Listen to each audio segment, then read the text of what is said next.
이런 전형적인 패턴이 또 한 번 나왔습니다. 여러분들은 더 이상 이런 패턴에 속지 말아야 합니다. 뉴스를 제가 잘 안 보고 차트 기술적 분석을 중요시 여기는 것도 다 이런 내용이 있어요. 자, 지금부터 이 뉴스를 배제하고도 하락힘을 확인할 수 있었던 근거를 제가 설명을 드릴게요. 자, 이 얘기를 짚고 넘어가겠습니다. 이 얘기를 안 할 수가 없어요. 결국 우리가 받아들이는 시장의 뉴스는 그건 더 이상 호재가 아닙니다. 호재여도 호재가 아니라 악재로 작용을 할 수가 있다.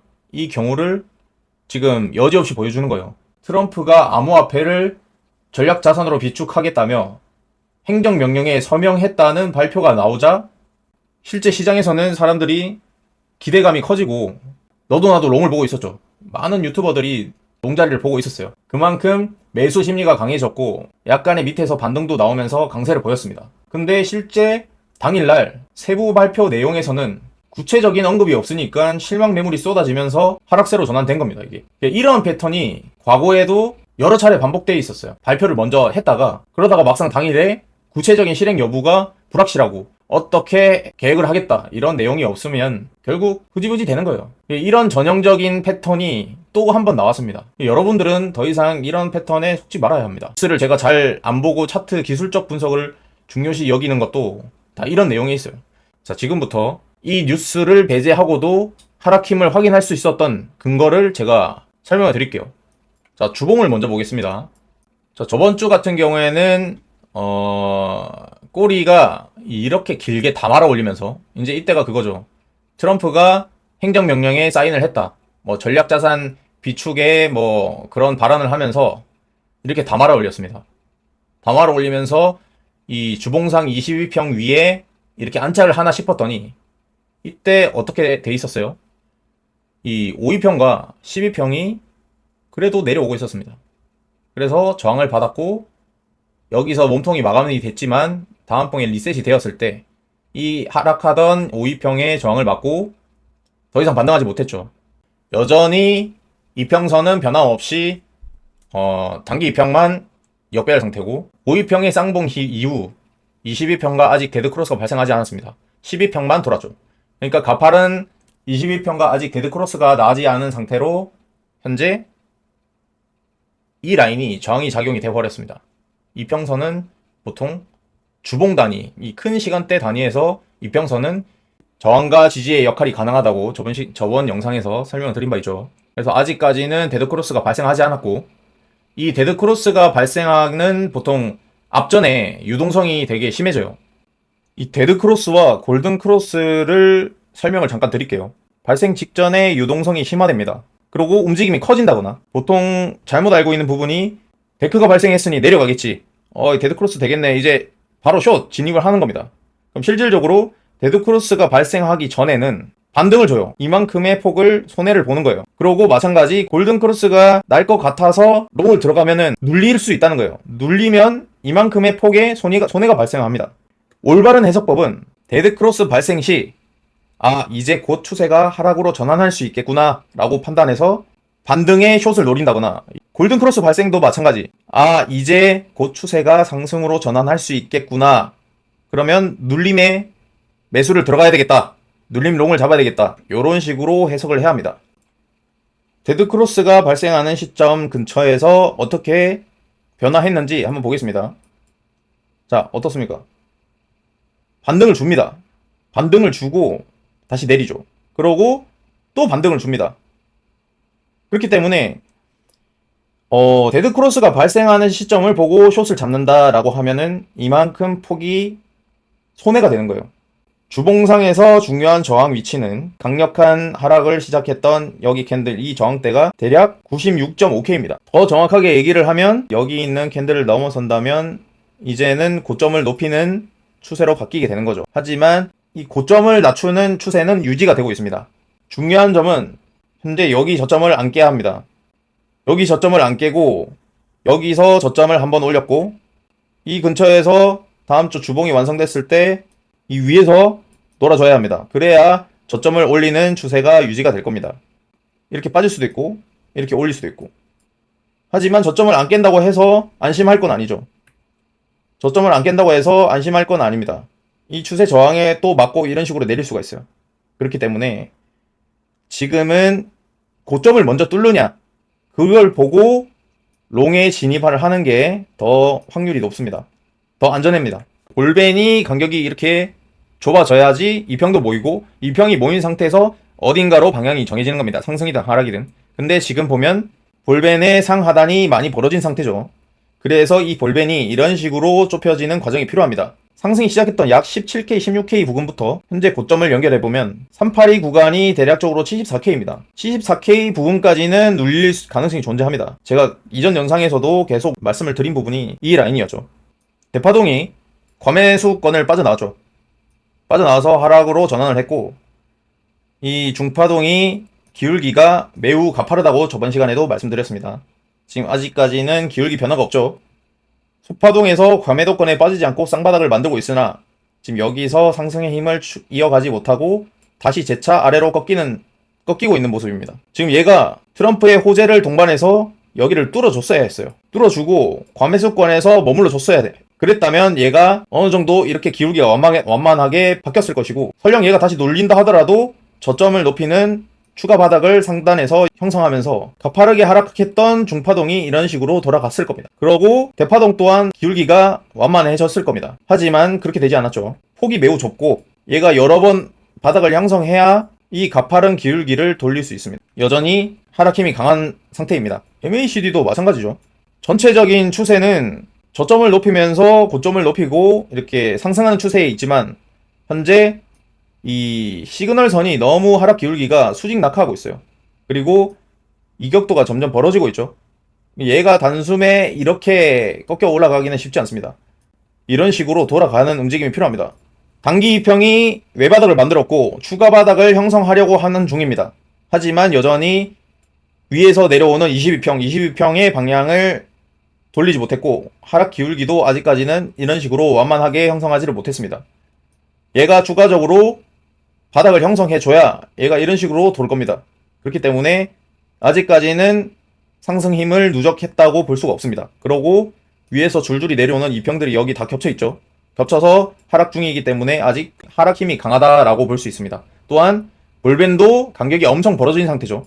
일단 캔들이 22평 위에 있느냐 없느냐, 이게 되게 중요합니다. 기울기 변함이 일단 1도 없고 여전히 이 기울기 추세로 유지 중입니다. 최소한 이런 식으로라도 돌아가야 뭔가 상승을 기대해 볼 만한데, 이런 식으로 돌아가더라 하더라도 캔들이 22평 위에서 이렇게 안착하는 모습을 보여줘야 합니다. 이격도도 벌어져 있는 상태네요. 당장은 매수 관점에서 조금 매수 관점으로 접근하기보다는 조금 더 관망을 하는 게 좀 안전하지 않을까라는 생각이 듭니다. 일봉 단위에서 여기서 이렇게 바닥을 다지는 듯 하지만 중심선을 넘지 못했고, 그 상승 기울기가 매우 가파르지 않습니다. 완만한 수준이죠. 파동도 과매도권에 빠지지 않고 반등을 하며 추가 상승을 이어가려면 여기서 이런 식으로 돌아가줘야 합니다. 하지만 소파동에서 고점이 낮은 쌍봉이 발생하면서 지금 가파르게 하락 중이고, 그럼 얘는 추가 상승을 이어가기에 추진력이 덜 받게 됩니다. 이런 식으로 기울게 되겠죠. 그럼 얘가 과매도권에 빠지지 않고, 빠진다 하더라도 빠르게 반등을 해줘야 얘가 완전히 돌기 전에 이런 식으로 갈 겁니다. 그럼 이렇게 되면은 대파동은 한 번 더 이런 식으로 힘을 받겠죠. 소파동이 과매도에 빠지는지, 과매도 구간에서 얼마나 머무는지, 그 다음에 얘가 빨리 반등을 해주는지에 따라서 중파동의 방향이 결정될 것이고, 중파동의 방향이 결정이 돼야 대파동의 힘을 확인할 수 있을 것입니다. MACD도 마찬가지죠. MACD도 여전히 고점을 내리고 있어요. 저점도 낮추고 있고. 얘가 이 라인을 돌파를 해야 되는데 지금 돌파를 못하고 골크를 냈음에도 불구하고 다시 재차 바로 데드크로스를 발생시켜 버렸죠. 그렇기 때문에 아직까지는 힘이 부족하다. 만약에 상승을 한다 하더라도 캔들과의 다이버전스가 발생을 하든지 이런 식으로 해야, 그럼 결국 캔들과의 다이버전스가 발생하려면 이 저점을 낮춰야 된다는 소리죠. 결론적으로 일봉에서도 하락 힘이 매우 강하다라고 볼 수 있습니다. 이평선이 이런 식으로 혼조세인 상황에서는 이 시간 차트에서는 기준을 삼지 않습니다. 고점을 낮췄고 저점을 깨지 않아야 하는데 지금 살짝 내려갔죠. 저점을 결국 낮춘다는 말이에요. 지금 하락 기울기가 가파르게 내려가고 있습니다. 그렇기 때문에 고점이 낮아진 쌍봉 형태의 가파른 하락세에 보여질 수 있겠네요. 그러면 중파동이 큰 봉우리를 형성하고 작은 두 번째 봉우리를 형성했습니다. 그럼 여기서 반등을 하는 듯 하다가 골든 크로스를 내지 못하고 재차 하락을 했죠. 가파르게 하락하다가 과매도권에 빠지기 직전에 소파동이 가파르게 반등을 해줬습니다. 그래서 완만해지려고 했으나 다시 소파동이 데드크로스를 발생하며 내리고 있죠. 그럼 이렇게 되면 이 소파동이 만약에 이런 식으로 빠진다면 중파동은 과매도권에 깊게 빠지게 되겠죠. 그럼 깊게 빠지는 얘 힘으로 하락 힘으로 대파동은 더 내려오게 됩니다. 얘가 과매도권에 빠지는 순간 하락세가 깊어지는 거예요. 하락 힘이 매우 강해지는 겁니다. 결국 고점을 낮췄고 저점도 낮아지려고 해요. 낮아지려고 하는데 얘가 지금 골든크로스가 발생을 하느냐 안 하느냐 기울기로 봤을 땐 조금 완만해졌지만 아직 애매한 부분이죠. 섣불리 판단하기는 이런 상태입니다. 이 단기 2평을 보더라도 이 5위평을 기준으로 거의 여기서 횡보하고 있죠. 위에서 12평이 가파르게 내려오고 있고 이런 부분이 힘이 없으니까 저항이 돼버리는 거예요. 그냥 이 86.3 이 라인이 저항이 돼버린 셈이에요. 86.5 이 라인이 지금 여기를 못 넘게 되고 이평선이 가파르게 이런 식으로 내려온다 이러면은 빨간색 2평과 5위평과 12평이 이런 식으로 밀리면서 쫙 내려오게 됩니다. 그러고 22평은 당연히 평균값이니까 내려오겠죠. 내려오면서 가속도가 붙으면서 62평과 데드크로스를 형성할 거고 그러면 데드크로스가 형성하기 앞두기 직전에 유동성이 발생하니까 반등은 한번 올 거예요. 그러고 또 떨어지겠죠. 그러고 62평 방향은 다시 아랫방향으로 기울 거고 뭐 볼 필요도 없어요. 지금 당장은 어차피 큰 추세가 여전히 바뀌지 않았기 때문에 일봉 단위에서 이 하락의 힘은 아직 유지 중이기 때문에 당장 추세가 바뀔 것 같지는 않습니다. 결국 아까 가장 중요했던 이 라인 95를 넘어야 하고 95를 넘으면 97, 99를 넘어야 합니다. 이게 이런 식으로 되기 전까지는 완전히 상승 방향으로 전환했다고 볼 수가 없기 때문에 지금은 관망하는 게 더 유리합니다. 테더는 비트코인의 반대 성향을 띤 차트입니다. 테더 차트상 2평의 구조가 지금 당장 단기 2평만 정배열 그리고 아직도 역배열 상태죠. 하락힘이 작용하고 있으나 지금 여기서 단기 2평이 가파르게 이렇게 쌍바닥을 만들면서 20과 볼크를 하고 바닥을 다지면서 오르기 때문에 올리고 있기 때문에 당장은 반등이 나올 수는 있지만 아직까지 전체적인 틀은 고점과 저점을 낮추는 이 추세가 유지가 되고 있습니다. 테더 일봉을 보시면 이 명확하게 22평이 쌍바닥을 만들었죠. 그러고 어때요? 여기서 정배열, 이평선 정배열을 형성하니까 가파르게 상승하는 22평에 지금 지지를 받고 올린 상황입니다. 위에서 추가 바닥을까지 형성을 했죠. 강하게 반등 후 또 줄줄이 올라오는 2평들의 기울기에 의해서 맞고 반등하다가 한번 크게 빠졌어요. 크게 빠졌지만 여기에 매물대를 터치를 하죠. 결국 상단 매물대를 터치합니다. 주봉 단위에서 하락할 수 있었던 하락한다는 근거를 바로 여기서 볼 수 있죠. 결국 상단의 매물대를 터치를 하고 반등을 하기 때문에 5위평의 외봉 형태를 만들었죠. 지금 이제 두 번째 봉우리를 만들어 가는 과정입니다. 고점과 저점을 올리면서 이런 삼각 수렴 형태에 있네요. 그리고 여전히 이평선은 정배열 상태입니다. 위로 좀 더 열릴 가능성이 존재합니다. 그래서 여기서 뚫고 이렇게 하락 다이버전스를 형성하고 내릴 가능성이 존재합니다. 왜냐면 여기서 이평을 이미 외봉을 만들었고 추가 봉우리를 만들고 역헤드앤 숄더로 내리던지 이 바닥의 넓이가 넓을수록 그리고 폭도 클수록 상승 힘이 굉장히 강한 상태로 누적되었고 테더가 만약에 상승한다고 하면 이 두 곳이 존재하겠네요. 5.79에서 5.68 그 아래는 5.52에서 5.6 5.52에서 5.6 1차 2차 저항이 5.67에서 5.8 수준이 대파동이 슬금슬금 여기서 내리는 것 같지만 중파동에서 위에서 추가 바닥을 형성하고 있고 소파동에서 지속적으로 바닥을 올리면서 과매도권에 빠지지 않고 계속 반등 중이죠. 반등 중이기 때문에 중파동도 올라갈 것이고 여기서 만약에 방향을 튼다면 추가 바닥 형성이 되는 것이고 그렇게 되면은 테더의 상승이 조금 더 예상되는 바입니다. 이평들이 매우 혼조세죠. 혼조세인데 제일 먼저 봐야 될 게 제가 뭐라고 했어요. 가장 중요한 게 22평의 방향입니다. 22평의 방향이 위로 향하고 있냐 아래로 향하고 있냐 아니면 옆으로 누워있냐. 옆으로 누워있으면 위든 아래든 열려있다는 것이고 윗방향이면 그래도 상승 쪽이 우세 아랫방향이면 하락 쪽이 우세 이렇게 해석할 수가 있습니다. 12평이 가파르게 오르고 있죠. 그럼 이 부분이 지지가 될 수 있어요. 이런 식으로 하다가 여기 지지받고 한 번 더 위로 튈 수가 있습니다. 과매도권에 깊이 안 빠지고 빠르게 빠져나왔고 저점 높은 쌍바닥을 형성해버렸습니다. 그리고 상승 기울도 가파르죠. 여기도 마찬가지 과매도권에 깊이 빠졌지만 수직 상승을 이뤄냈고 수직 상승 후에 재차 다시 빠졌지만 빠르게 올라왔습니다. 여기서 추가 바닥을 형성했고요. 그러면 폭이 넓고 하나는 작은 쌍바닥 형태가 형성되며 지금 가파른 기울기로 상승 중입니다. 소파동도 마찬가지 계속 지속적으로 바닥을 올리고 있죠. 테더 도미넌스의 4시간 차트는 상승 힘이 강하다고 판단됩니다. BTC 도미넌스 주봉 차트입니다. 이 이평선이 모조리 정배열이에요. 상승 힘이 매우 강합니다. 그리고 이평선의 기울기 또한 가파른 상태고 이 이평선 하나하나당 이격도가 일정합니다. 이 이격도가 일정하단 말은 지속적으로 똑같은 힘으로 우상향을 해왔다는 의미를 뜻합니다. 그렇기 때문에 비트의 도미넌스 상태는 주봉 단위에서 그 상승 힘이 매우 강하다고 볼 수 있습니다. 과매수권에 한번 머물렀고 외봉을 만들었으나 지금 추가 상승이죠. 추가 상승 중인데 지금 소파동은 가파르게 하락 중, 중파동은 상승 기울기가 꺾인 상태예요. 완만하게. 그럼 얘가 만약에 추가로 오르면 여기서 이런 식으로 갈 수가 있어요.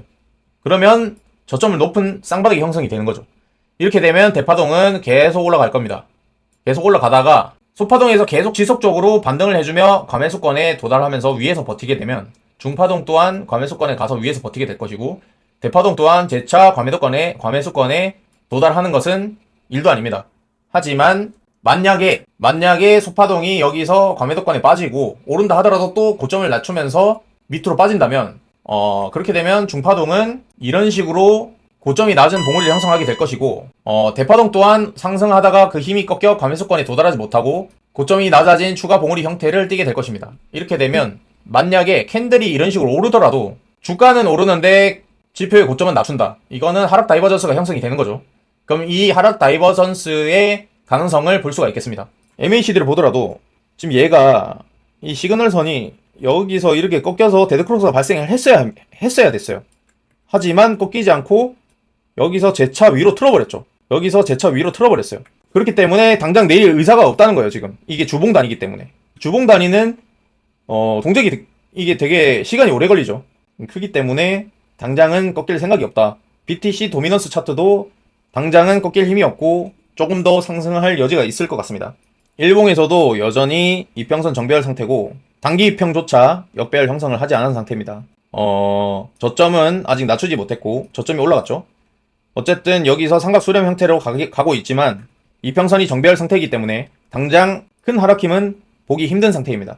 스토캐스틱 상위에서도 쌍바닥을 완벽하게 이뤄냈고 저점을 높였고 그리고 소파동은 심지어 과매수권에 한번 도달한 이력이 있고 빠지더라도 재차 상승을 해버리면 얘가 이런 식으로 돌아가겠죠. 그러면 3바닥이 형성이 될 것이고 대파동은 하락하다가 방향을 전환했으나 여기서 하락하지 않고 재차 자세히 보면은 위로 꺾였어요. 한번 꺾였기 때문에 언제든 소파동만 올리면 다시 위로 이런 식으로 칠 수 있다는 뜻입니다. BTC 도미넌스도 추가 상승을 할 확률이 더 있겠습니다. 비트코인, 테더 도미넌스, BTC 도미넌스의 상관관계의 표를 한번 보겠습니다. 일단 알트가 지금 힘이 없는 이유가 이겁니다. BTC 도미넌스가 지금 상승하고 있었죠. 상승 힘이 강한 상태였어요. 이평선 정배열의 주봉에서도 정배열이었고 일봉에서도 정배열이었고 추가 상승 가능성이 더 높은 상태예요.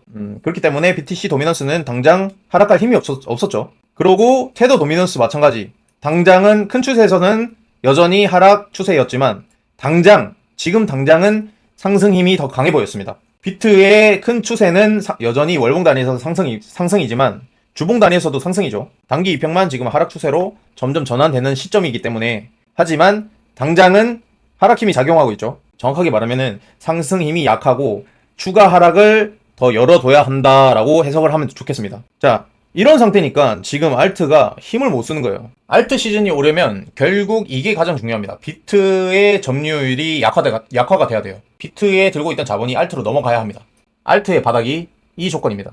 비트가 상승하니까 얘는 하락 행보를 하겠죠. 하락 행보를 하면서 이때 비트 도미넌스 차트도 하락을 해야 합니다. 비트가 알트를 다 끌어올리는 시점입니다. 이제 중간 단계죠. 중간 단계. 알트의 시작. 그 다음에 알트의 두 번째 단계. 비트를 익절하고 어느 정도 고점에서 익절을 하고 그 수익금으로 알트를 삽니다. 그렇기 때문에 투자금이 알트로 다 모여요. 이때가 알트 가장 강세할 때입니다. 세 번째. 자, 오늘 시황 정리하겠습니다. 먼저 비트 주봉이랑 일봉이랑 거의 동일합니다. 일단 오늘 남은 시간에서 내일 아침까지 주봉 마감 위치가 중요해요. 최소 그래도 85 위에서 마감을 해줘야 뭔가 조금 그래도 신랄 같은 가능성이 있습니다. 만약에 꼬리가 작고 캔들 몸통이 엄청 크다면 이제 거의 캔들 몸통 크기가 그 현재 방향 그 캔들의 힘이라고 볼 수 있어요. 그렇기 때문에 캔들 몸통이 만약에 크다면 다음 주 윗꼬리를 달러 반등은 할 수 있어요. 위로 윗꼬리를 달러 뭐 이평선도 터치해야 되고, 그리고 아까 전에 설명드렸던 것처럼 데드 크로스가 발생하는 시점에서 반등이 나올 수 있으니까, 그럼 잠깐 반등은 할 수 있어도 결국 그 위에서의 중요 라인 95K, 97K를 넘지 못하면 결국 윗꼬리를 달러가는 과정일 수밖에 없어요. 추가 하락 가능성이 더 높아집니다. 그렇기 때문에 주봉 마감 위치가 중요하고, 일봉에서도 마찬가지 모든 이평선 아래에 캔들이 존재합니다. 5위평조차 못 건드리고 있어요, 지금 캔들이 일봉에서. 그렇기 때문에 이평선 역배열 상태에 아직 하락 힘이 매우 강한 상태고, 캔들이 22평 위에 올라타는지 여부가 중요한데, 뭐 5위평 위에도 아직 올라타지 못하고 있는데 22평은 아직 한참 멀었죠. 저는 추가 하락을 더 가능성이 높게 보고 있어요. 그 다음 BTC 도미넌스 차트 주봉 일봉, 이게 지금 내려줘야 알트가 옵니다. 근데 이게 힘이 매우 강한 상태예요. 모든 이평선 정배열 상태에 지금 강한 상승 추세에 유지 중입니다. 그래서 엄청 또 더 기다려야 돼요. 더 고통스러우실 겁니다. 저는 다이버전스는 믿지 않지만 그래도 하락 다이버전스라도 형성을 하면서 이 상승 힘을 조금 주춤할 만한 기대를 가지려면 그래도 한 번 더 고점을 넘겨야 되지 않을까, 이런 생각이 듭니다. 그렇기 때문에 BTC 도미넌스 차트도 추가 상승 가능성이 더 높아요. 또한 테더 도미넌스 차트 마찬가지입니다. 테더 도미넌스 차트는 현재 외봉 상태예요.